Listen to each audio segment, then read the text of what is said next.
ciudadano estadounidense y fue uno de los días más orgullosos de su vida. Aunque mis abuelos no tuvieron la educación formal que recibieron sus hijos y nietos, lograron el sueño americano que esperaban cuando llegaron a los Estados Unidos.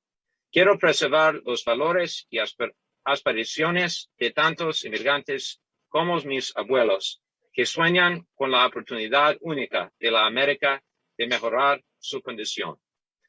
With that being said, as a member of the Congressional Hispanic Caucus, I helped introduce H.R. 6, the Dream and Promise Act, to create a pathway for citizenship for eligible Dreamers and secure permanent residency for those with temporary protected status or deferred enforced departure status.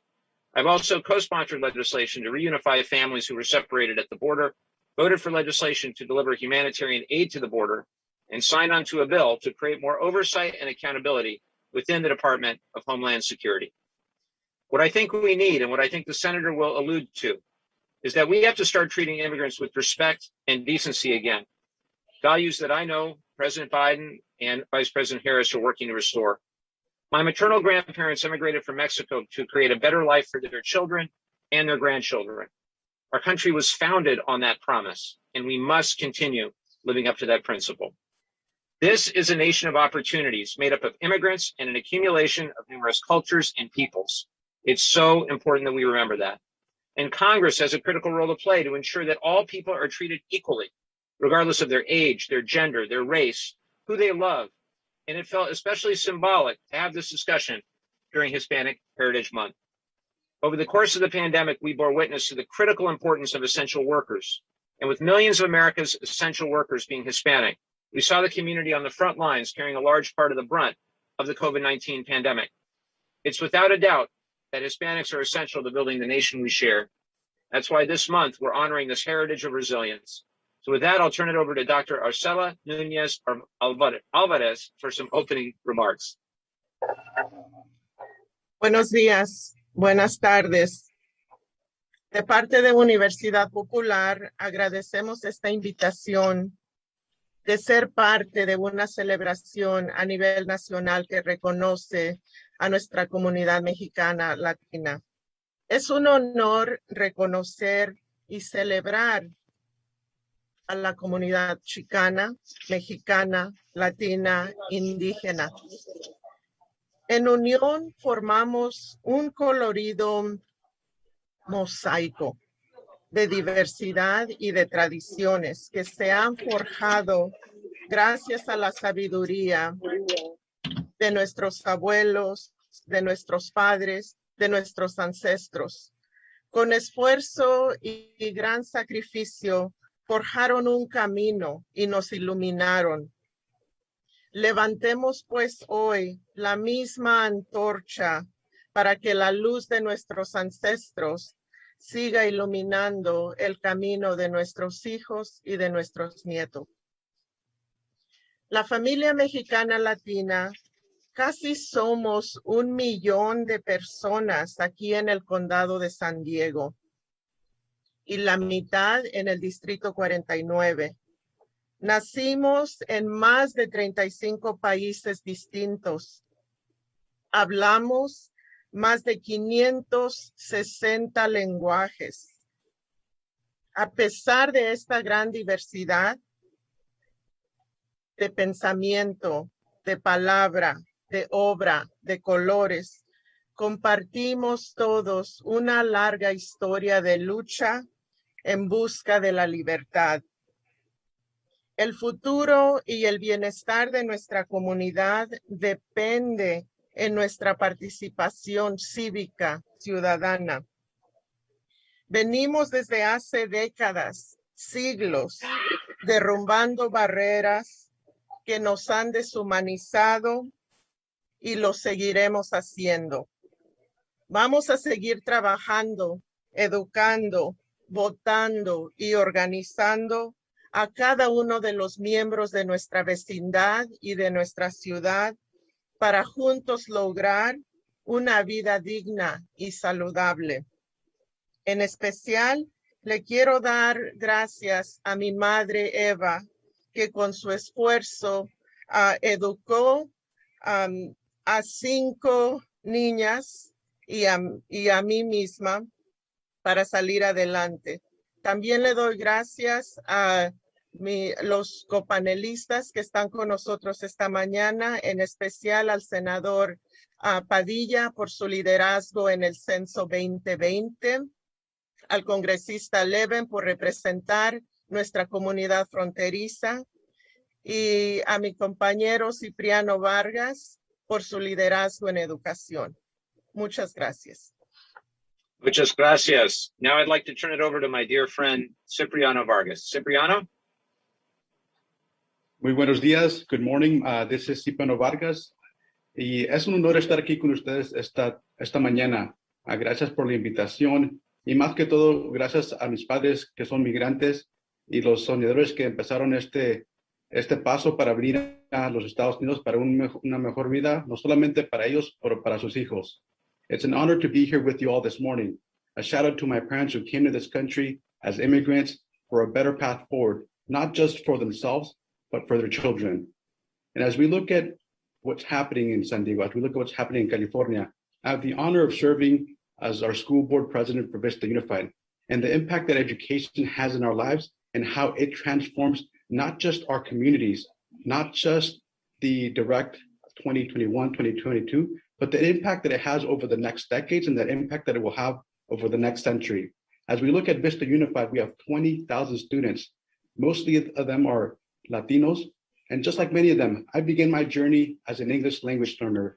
And so when we talk about Latinos and leadership, when we talk about Latinos and school boards, having that perspective, having that unique journey that when I first started, I didn't know English. And so it took a phenomenal group of teachers, of staff, of programs that were there every single step of the way supporting me. I had migrant education. I had Miss Miguel in 3rd grade who kept me after school thinking I was in trouble. But at the end of the day, she actually wanted to help me. And so she provided extra tutoring. And that's the things that we need to do as we look at how do we support our students and how do we make sure, especially in this pandemic has not only amplified the inequities in our community, but definitely amplified what is needing to be done to making sure that we reach our students and making sure that once they graduate, that they have the opportunity, whether they choose to go to college, whether they choose to pursue a career or start in the workforce, that they have the skill sets and the talent to have a good job, that they are able to afford and live in their community. And with that, making sure that we amplify those systems of support, because that kindergarten student today, in 20 years, is going to be an adult in our community. It's going to be an adult in our society. And so what kind of future do we want to create? And thanks to the leadership of Congressmember Mike Levin, Senator Padilla, we are moving the needle. We are moving the needle even against all odds. And I'm hopeful for the future because of the leadership that we have, not just in Congress, not just in the Senate, but the leaders that we have in our current public education system. Thank you for the invitation and look forward to the conversation ahead. Thank you, Cipriano. We're so grateful for all of your leadership in our community. Now it is my great honor to introduce somebody that I've known for 2 decades. He has always been just such an exceptional leader. And really from the very first time I met him, I knew that he was going places. And it's not at all surprising to me that he's our U.S. Senator. Senator Padilla graduated from MIT, was a Coro Fellow. For those that know about that program, it's a fantastic public affairs year-long program. I got to do the same program about 8 or 9 years after the senator, then became the youngest president of Los Angeles City Council ever, and served extraordinarily well in Sacramento also. I remember interacting when he was the chairman of the Senate Energy Committee, just did a phenomenal job at helping our energy and environmental policy in a very positive way in Sacramento. And then, of course, he became our Secretary of State, where he was responsible for protecting our democracy in California. And I think really was the best Secretary of State in the United States when he was there. Although we love Dr. Weber also, Alex. But now as a U.S. Senator, getting to see his leadership, and he's relatively new to the Senate, but already a leader on so many important issues, and already right in the middle of these national discussions around things like immigration, around things like the filibuster. And I know how well served our community, our state is by Senator Padilla, and I'm just so grateful that in his busy schedule with everything going on, he took time to be with us for a bit this morning. So with that, I will turn it over to my dear friend, Senator Alex Padilla.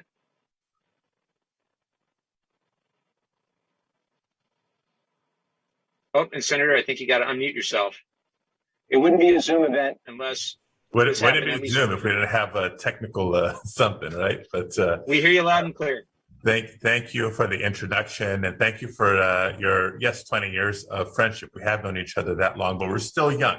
We are still young, just now working together in the nation's capital. And of course, I want to thank you for inviting me to be part of this event as we celebrate Hispanic Heritage Month.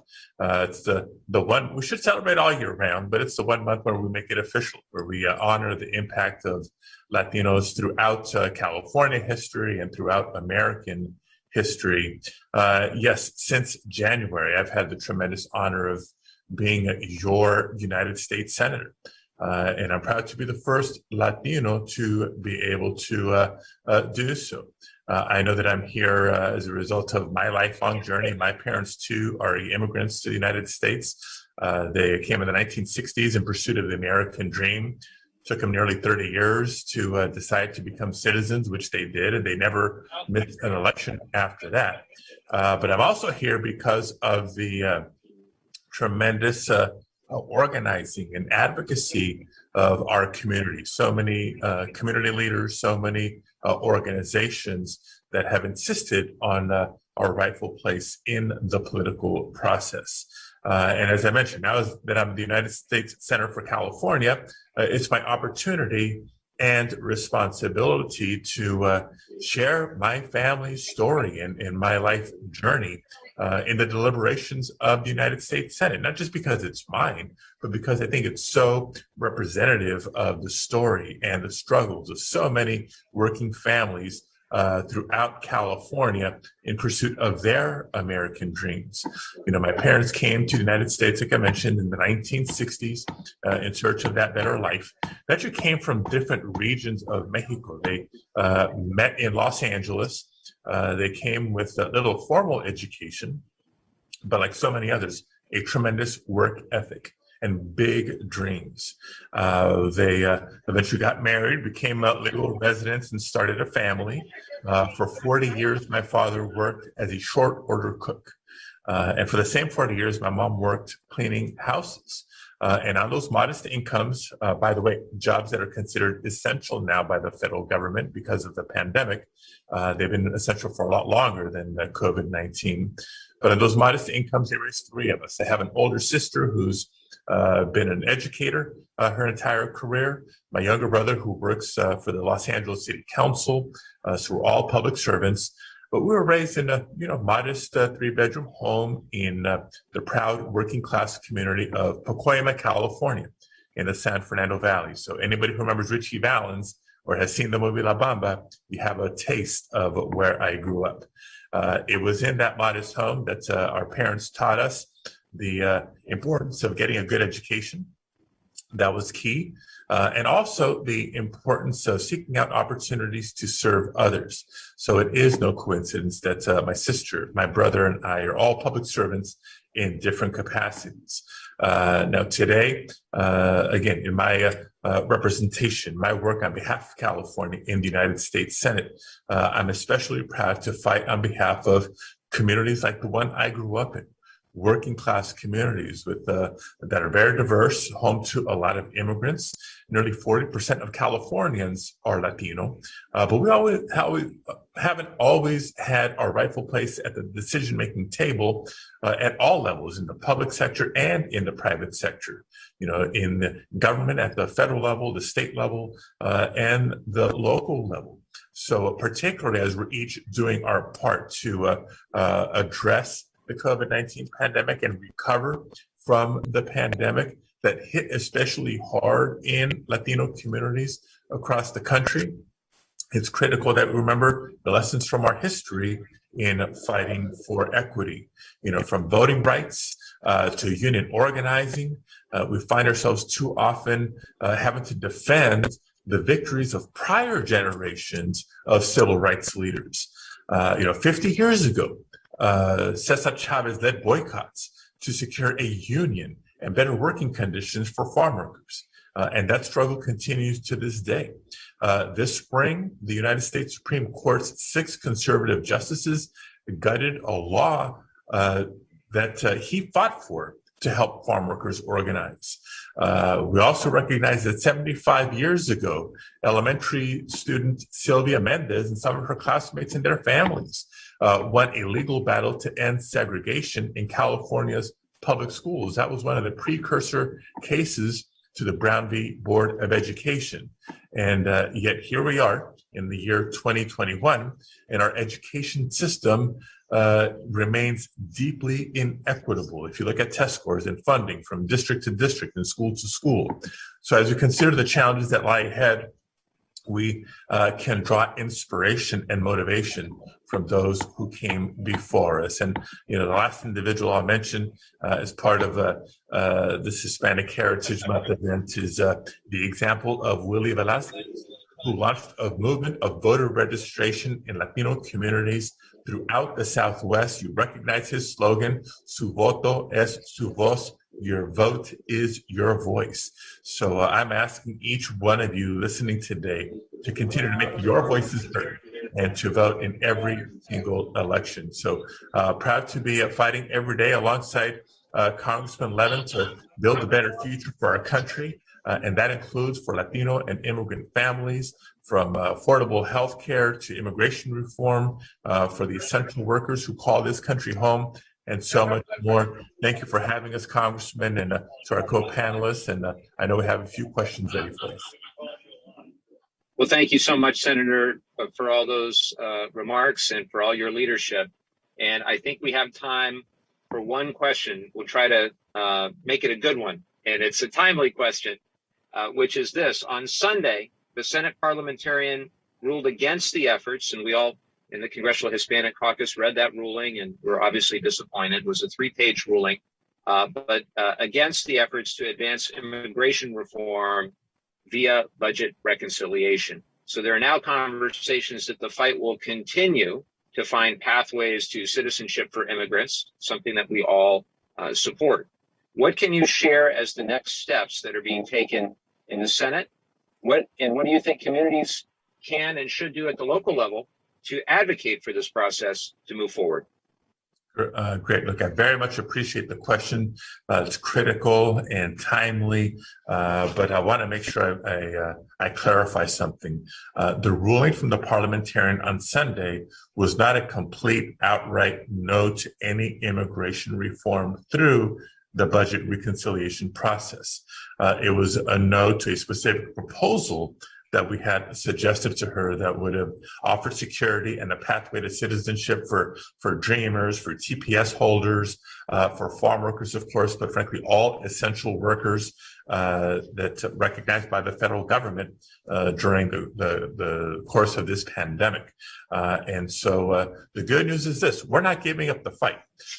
We always hope for the best, but prepare for the worst. So we knew in the event that she would say no to our initial proposal, is there a plan B? So there's actually multiple options, multiple ways to bring about that security that so many immigrants deserve, to be able to live without fear of deportation and continue to work and provide for your families and pursue your American dream. So we'll be back in front of the parliamentarian with alternatives to the proposal that she said no to on Sunday, and a couple more behind that just in case. But we're not going to give up the fight until we provide as much security as we can to as many immigrants as possible, as soon as possible. So I am optimistic. Don't lose hope.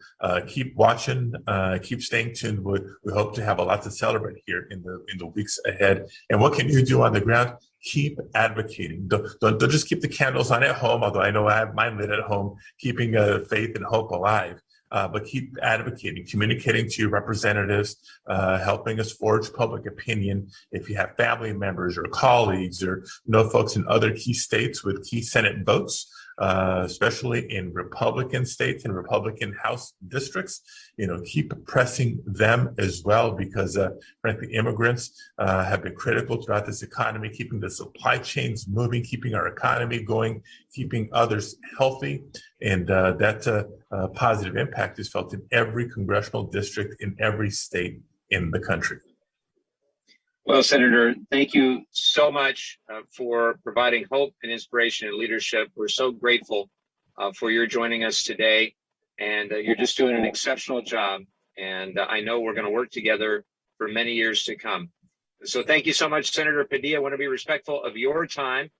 And also, I need to go vote. So this is the first time we've ever done a town hall where voting got right in the way. But thank you again, Senator. And I'm now going to turn it over.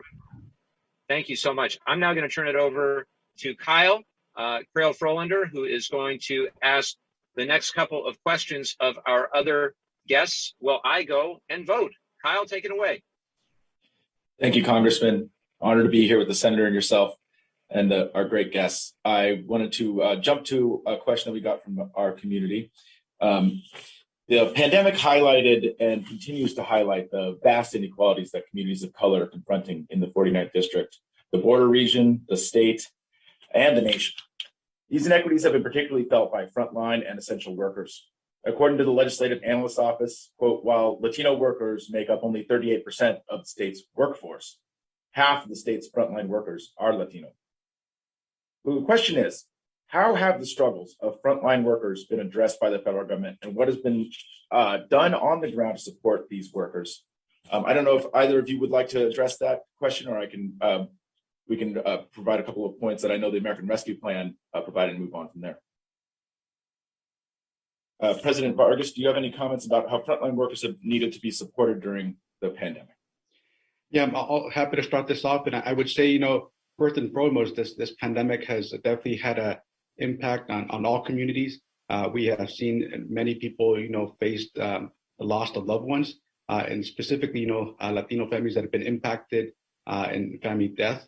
But with it, how do we make sure that we support, whether it's Latino families, members in our community, the frontline workers that, as Senator Padilla mentioned, have been keeping the supply chain going, and with it, making sure that they have safety working conditions, and making sure that we provide the services. And obviously, this pandemic did not start, last month, and it was interesting to see at the beginning, how to adapt and adjust.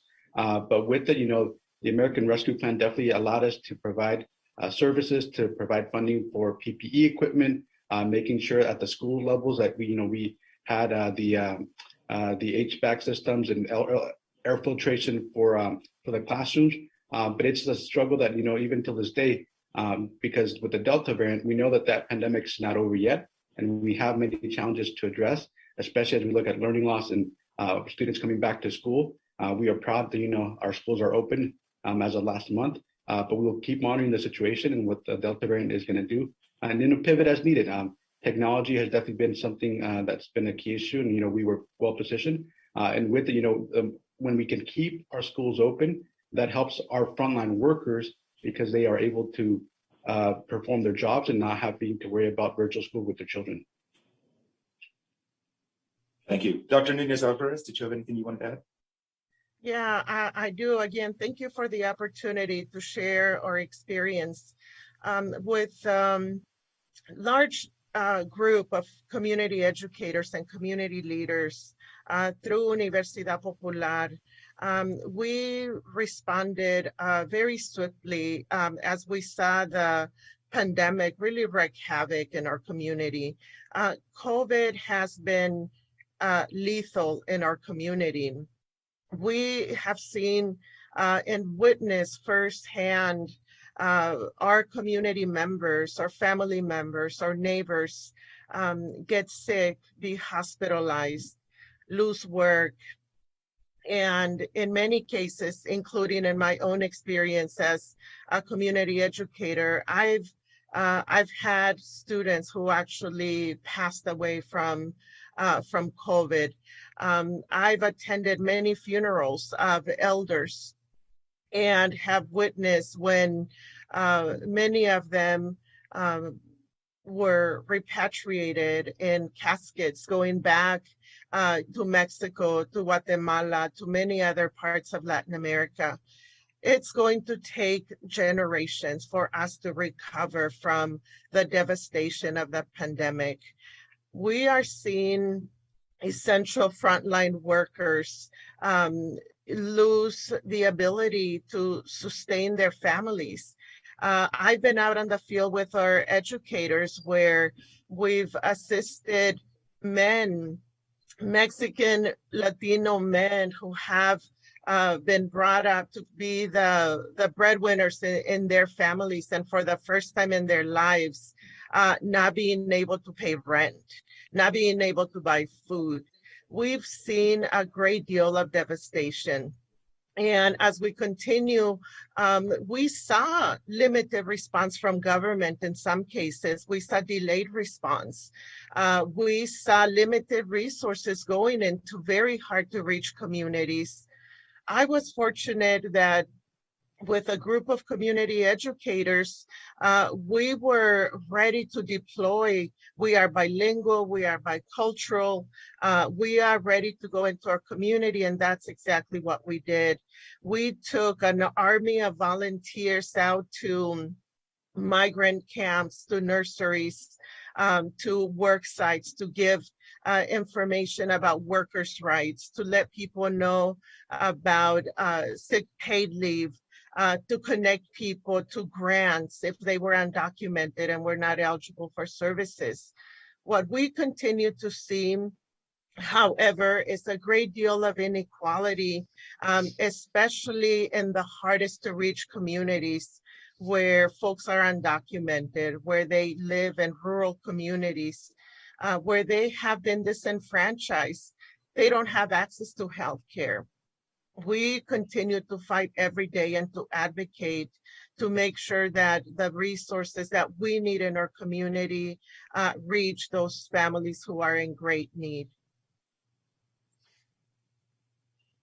Well, thank you very much. This is Mike. I am back from voting. Jeremy, hopefully you can get me on screen there. Although Kyle, you keep going if you want. But Jeremy, can you? You gotta love it. Technical challenges. There I am. Hello there. I'm back from voting, and we're doing the best we can. Obviously, it's important that I vote, and thank you for your patience with me. And I had a chance to listen to most of that response, and I wanted to ask a follow-up question, which is, according to the CDC, and I quote, "The virus that causes COVID-19 is constantly changing, and new variants of the virus are expected to occur," end quote. In an article this year by CBS 8, our local affiliate, it was noted that vaccination rates in San Diego County are rising among Latinos due to the efforts of the on-the-ground community organizations. So my question is this: what are the plans of the efforts of the community organizations and the school board to promote vaccinations in local communities in partnership with what we're trying to do at the federal level? Thank you for that question, Congressmember Mike Levin. With that, with our school district, we have had constant communication, making sure that we share information about the vaccine, that it's safe, that it's free, and that regardless of your immigration status, you are eligible to get the vaccine. Since school started, we have done vaccination clinics at our high schools. We have partnered up with the Vista Community Clinic. We did an outreach video with Mayor Judy Ritter, and trying to get as much information out there as possible. But we know by providing information, that's only half of the challenge. The second challenge is actually getting people to come vaccinated. If we look at the county data, we know that there are pockets all over the county, but specifically in North County and the city of Vista, that are not at the 80-90% vaccination rate. In addition to that, we know that with the 12 years and older of the student youth that are not eligible for that vaccine, that we have some work to do. And with it, making sure that when we do vaccination clinics, that we have parent consent. And at the same time, understanding that there is a lot of misinformation out there. And so how do we make sure that we provide accurate information in people's home language, that we have those conversations, I know through the work that Dr. Arcela, and she'll speak about it, having those conversations with people at the door, face to face. We know that the biggest thing that we can do is talk to our friends, to our neighbors, who are more likely to listen to us. But we know this is not just the work of the school district, that we know that this is not just the work of the community clinics. It's a collective effort. And with that, we need to continue because we do have the Delta variant in front of us. We are closely monitoring that. And at the same time, we have the booster shot and, what's going to happen then. We need to make sure that we have that information and are ready to go. But ultimately, we need to make sure that we get all of our community vaccinated and getting them up to that 80, 90%. If I could, go ahead, Dr. Yeah. Arcela. Thank you. Yeah, thank you. If I could add to what Trustee Vargas is mentioning, we think that community-based organizations will have played and will continue to play a critical role in ensuring that the hardest to reach community members and entire neighborhoods continue to have access to vaccines. And that includes having access to timely, accurate information. We've believed, and it's proven, I think, by the success of the vaccination efforts, precisely that promoting information in the native language through trusted messengers has been really key. We are having daily conversations, one-on-one conversations. We think that is the best approach to getting information into the hands of people. We have also identified safe places in our communities that are accessible. For example, in North County, the Escondido World Marketplace that every immigrant knows as the Escondido Swap Meet. This site brings families and individuals from throughout the entire North County region.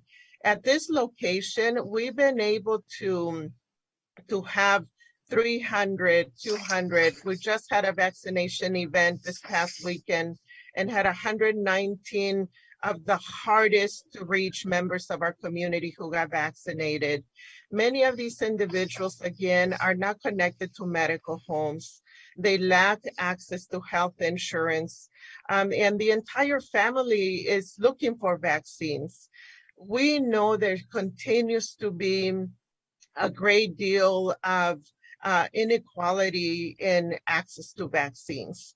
The hardest to reach community members are still struggling to find it, even though it's so readily available at the local pharmacies, at the hospitals, at the community clinics. But we want to make sure that it's convenient, that it's accessible, that people are not afraid to show up. Again, the census tracts with the lowest vaccination tracts throughout the district and across the North County corridor, we are seeing census tracts that have as low vaccination rate as under 40%. This is entire neighborhoods that really add up to thousands of people that still need to be vaccinated, and they want to be vaccinated. That's what I keep hearing with our team out on the field. These are individuals who are not hesitant. They've been looking for vaccines.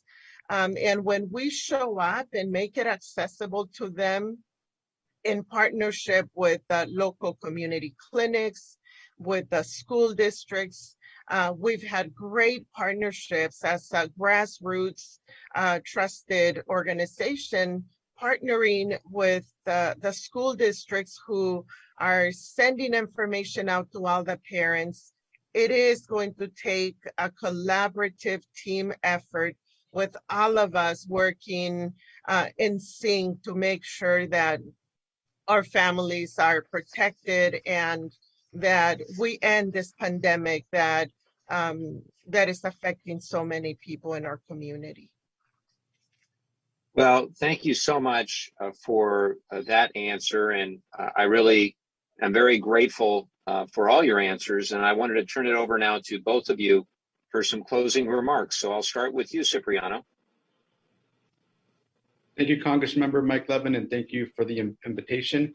It's truly an honor to be part of this event, and with that, highlighting some of the work, some of the challenges, but also more than anything, the opportunities that we have ahead.